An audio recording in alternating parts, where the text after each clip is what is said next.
Você é o que você consome? Penso logo gasto? Quem é você na sua relação com a sua grana? Desculpa, tô vivendo é o nosso videocast que vem com temas fresquinhos, recém-saídos da minha terapia, que eu faço uma reflexão e também trago algumas informações para vocês pensarem também aí do outro lado. E hoje eu quero trazer com você a tua relação com a grana. Trazendo para o meu dado contexto, a relação com a grana, eu fui começar a refletir depois das pedradas e pauladas que eu peguei também da vida. Porque o problema não é tu subir, o problema é tu recuar. Quando é recuar, que tu vai ter que fazer? Apertar, olhar os gastos, é a cagada em si. Mas será que a gente foi criado mesmo pra gente olhar para isso? Ou tem aquelas crenças, né? Um brasileiro sem boleto, ele não é nada. Isso só vai reforçando o teu padrão de comportamento, o quê? De gasto, de consumo. E quando você se vê, você já está imerso em várias dívidas. Porque tinha que ter o relógio da iPhone, tinha que ter o iPhone não sei quantos milhões. O que dizer de uma Ferrari? Porque aí eu faço parte daquele grupo. Isso é coisa que a gente precisa, e tem um livro do Michel Conrado que é Coisa de Rico, né? Ele é um antropólogo que ele estuda a relação dos ricos no Brasil. A relação dele, ele vai trazendo como uma reflexão, porque o brasileiro ele precisa de coisas. Então, assim como eu falei da Ferrari, assim como eu falei do relógio, você meio que passa a ficha, o olhar ali na pessoa, e aí você identifica, tem grana. E aí a tua relação começa a mudar, é como se você tivesse o sentimento de pertencimento àquela nata, à casta. O que falar da nossa sociedade, aqui em Belém do Pará, a nossa capital provinciana? Por ser pequeno, os grupos se encontram. E aonde esses grupos se encontram? No Rock Doido vai estar a galera do Rock Doido lá. Mas quem é que vai estar na Natinha? Não vou dar o nome dos restaurantes aqui também para lançar, tá? Mas tem restaurantes, tem lugares que você coloca e meio que intitula de caro, de rico. Nossa, olha como ela está com a bolsa tal. Essas coisas te denominam? Eu parei, pensei, refleti. Há muito tempo atrás eu estava nessa maré. E que maré era essa que eu estava? Eu estava naquela coisa. Tinha que ter a bolsa tal, da marca tal. Tinha que ter o relógio tal. Tinha que ter a pulseira tal. E aquilo começava a me consumir de um jeito que eu tinha que ter para pertencer. Porque nos restaurantes aonde eu me encontrava com a patotinha, todas tinham e eu não tinha. Quando eu não tinha, eu me sentia excluída. Excluída essa que ia se lembrar que era neta da dona Nésia, da maternidade da Santa Casa, que era cozinheira, ia engatilhar a pessoa aqui.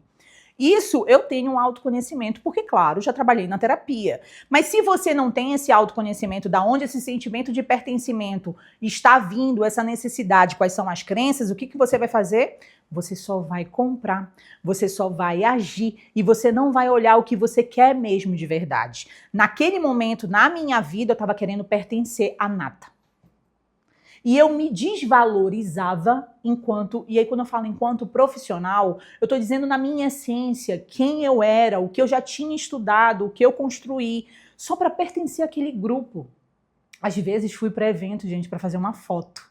Então, assim, hoje quando eu olho para esse movimento, eu digo assim, pobre mortal, ninguém falou isso para você. Não. Ah, mas foi maldade da minha mãe de não ter falado? Claro que não. Ela me deu o melhor que ela podia. Mas a gente precisa entender qual é a nossa relação com a grana. Hoje eu olho para a grana, eu respeito a grana. Porque eu sei o que ela significa. É um suor, né? E aí tem uma frase que eu digo assim, o dinheiro ele não leva desaforo. Então, se o dinheiro não leva desaforo, como é que eu olho para ele? Como é que eu respeito? Ele também é para te servir. Mas se ele tá para te servir demais, o que ele tá mascarando ali na tua vida? Porque da onde sai e não entra, o que vai acontecer? Um dia vai faltar. Então, como é que é essa sua relação com o consumo? Ah, eu tô numa fixação, sei lá, de só comer um restaurante tal. Porque o grupo já se encontra lá naquele horário e aí aquilo me faz bem. Tá, faz bem até aonde? Aonde pode ter um mecanismo, vamos lá, que você possa refletir de uma maneira que seja pesada? E aqui eu vou lançar uma proposta para vocês que até minha terapeuta colocou para mim. Ela tinha colocado nessa época que eu tava aí bagunçada da cabeça, ela colocou assim: Silvia, vamos lá, você precisa separar o joio do trigo, né? Então você precisa separar o milho bom do milho mofado. E aí eu dizia assim, mas como assim, Ju, separar o milho bom do milho mofado? Seguinte, você vai pegar o seu extrato bancário e aí você vai ver, isso é um milho bom ou é um milho mofado? O milho bom, ele te acrescentou o quê? Numa satisfação, você estava lá porque você queria estar, você tinha consciência, você teve um prazer, foi um ganho positivo. O milho mofado é um milho onde você tá para pertencer a um grupo, porque um amigo pediu para você ir, você nem queria estar lá, você acaba que foi naquela noite só para não ficar sozinha. Entendem a correlação? E aí, por que ela foi para a conta bancária? Porque a gente gasta. Você bater o pé para fora de casa, você já está gastando, desde o estacionamento até o cafezinho, o ônibus, você está gastando. Então, se você naquele dia não quer sair, será que isso foi um milho bom ou foi um milho mofado? Entende a correlação que eu estou querendo colocar? A partir dali, eu comecei a exercitar a minha relação com o gasto de uma maneira diferente. Silvia, tu é suvina? Também não. Mas hoje eu penso, o que eu quero com aquele gasto? Eu não vou comprar hoje uma bolsa, um relógio, só porque eu quero aparecer num grupo. Só para dizer que eu tenho. A gente vive muito isso aqui em Belém, né? Devido ser uma capital de província. Eu falo muito daqui de Belém porque, assim, é a minha realidade, é onde eu estou imersa. E eu escuto isso nos guetos.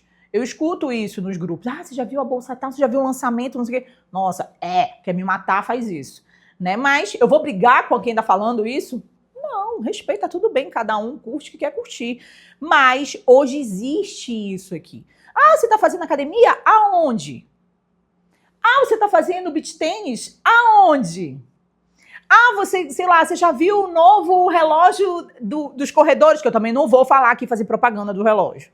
Né? Você já viu o tênis tal? Então, o brasileiro, por essa característica ancestral de ter coisas, e as coisas dão a sensação de rico, afasta da característica do que é ser rico. Ser rico é você saber quem você é, para o que você gasta e o que te satisfaz. Com responsabilidade.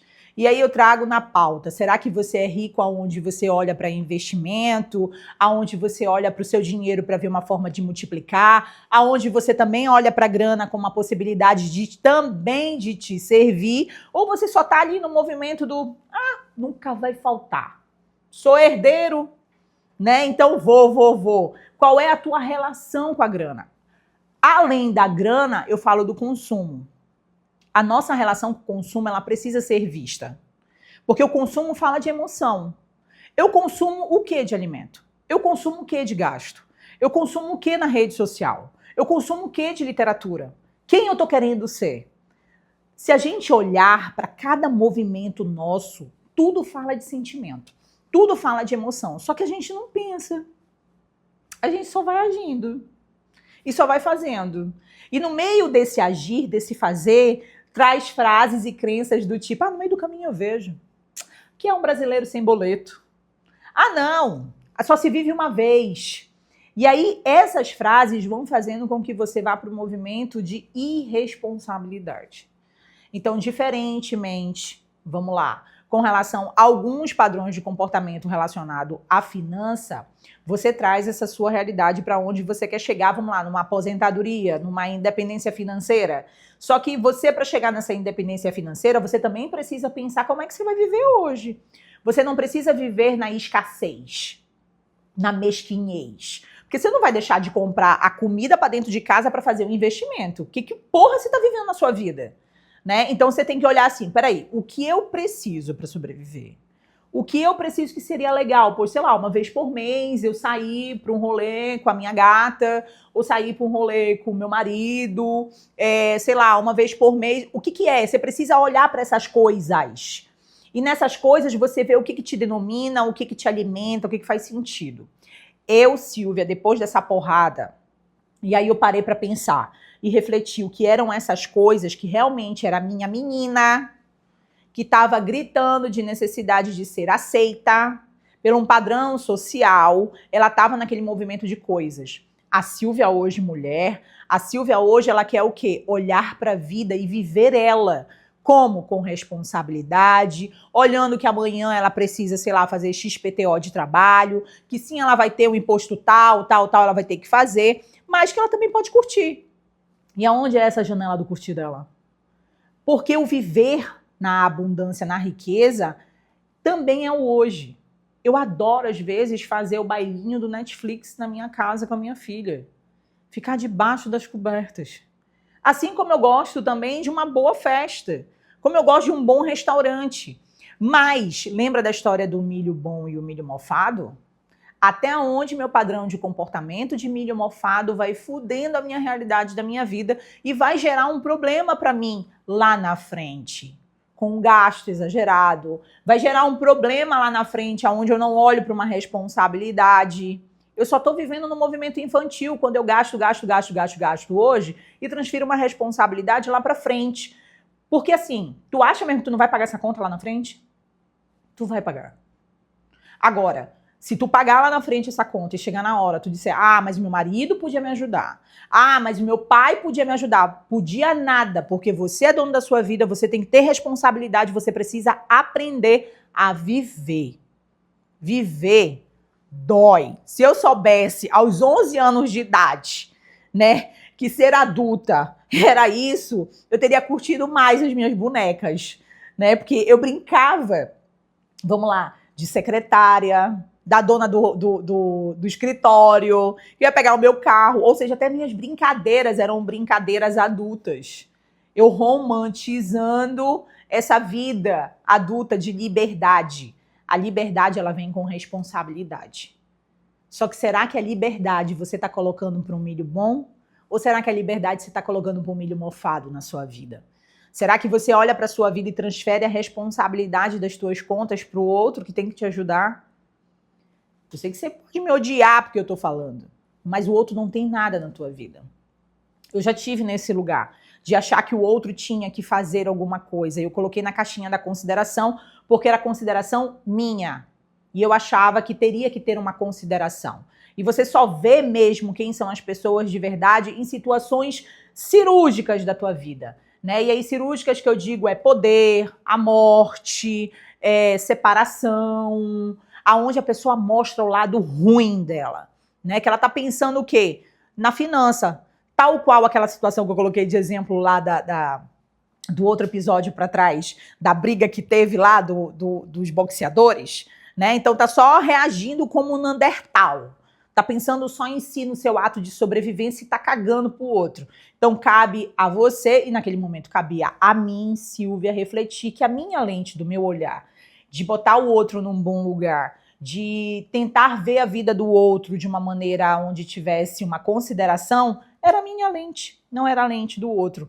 E entenda que vai ter pessoas que vão ter esse mesmo olhar com você e vai ter outras pessoas que serão umas verdadeiras filha da puta, que vão foder a tua cabeça, que estão cagando pra ti. E aí eu acredito, né, que o destino ele se encarrega quando essas pedras se encontram, porque aí também eu, como uma boa espiritualista, eu acredito que tem a lei do retorno. Então aqui você faz, aqui você paga, não tem lanche grátis. Assim mesmo também com a grana.